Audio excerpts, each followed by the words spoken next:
Amapolisa aseJabulani athi aqhalabile ngenani elikhulayo labaqhubi ababanjelwa ukuqhuba bephansi kwempembelelo zotywala ngexesha lemisebenzi yangempelaveki kummandla.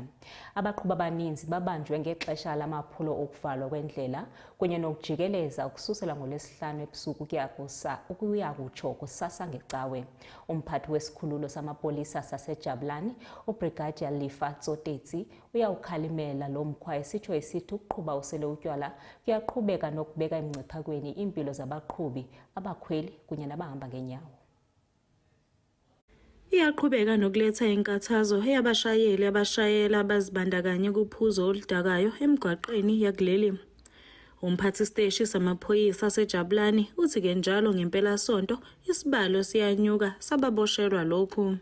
Bana ba mme ka moka Jabulani hostel ho hobe haholo ho senyehile ke a le kopa hle ihlokomeleng ibile hape re la ra bana le drunken driving operation me leng hore he re la ra tshwara batho ba 15 kaofela 15 ba ile hore na ba nule mageu etswe he ke a le tsebisa he ithingin kwaise la eJabulani mawuza uphuzile uqaphele ngoba uzoba enkingeni sizokubopha sikunikeze ukudla kwamahala nokulala ku free and then uqaphele futhi uzobonana no magistrate.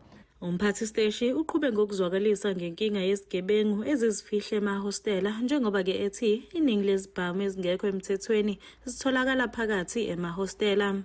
We also find firearm re thotse sethunya hape ka hare ho Jabulani hostel me leng hore re la ra tshwara monna a le mong e leng hore na batlahala ka business robbery e etsahetseng ka mo ka Boxer ska ka bua le wena tje o la abonana le magistrata o paqame ka hare ka Sun City le di drugs re la ra thola di drugs tse 7 kaofela re ra kwala di shebini tse pedi e lengwe re la ra ikwala ka mo ka Zondi e lengwe ra ikwala mo Jabulani hostel re busy re a qoqopela re amatha operation Qhaqholla itswella pele.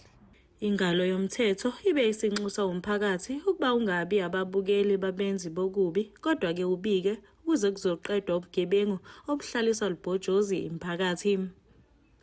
Ezindabeni zeSoweto TV ngikunokulunga Mthembu ngiseJabulani.